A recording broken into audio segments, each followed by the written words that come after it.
অকারণে যখন আমার মা রেগে যায়। না না, আমি একদমই চিন্তা করবেন না, আমি আজকের মধ্যেই সাবমিট করে দেবো। হ্যাঁ হ্যাঁ হ্যাঁ হ্যাঁ। এই জানিস তো মান, তো কি হয়েছে? হ্যাঁ ঠিক আছে, ওকে ওকে ওকে ওকে, ঠিক আছে। হ্যাঁ মা বলো, কি বলছি? মেয়ে আমার মস্ত বড়, মস্ত অফিসার, তার ঘরেতে থাকার যে আর পারমিশন নেই আমার। মেয়ে আমার মস্ত বড়, মস্ত অফিসার, তার ঘরেতে থাকার যে আর উপায় নেই আমার। ছোট থেকে বড় করলাম কত ভালোবেসে, সেই মেয়ে এখন বলে আমায় ঘর থেকে যাও চলে। ইম্পর্টেন্ট কল এসেছিল তাই। হ্যাঁ রে, আমার দরকার নেই, তোদের সব দরকার, শুধু আমার দরকার।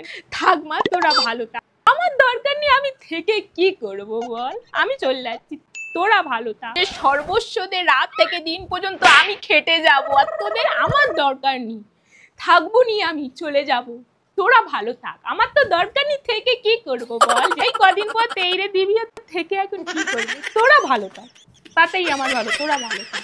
আরে মা শোনো তো, শোনো।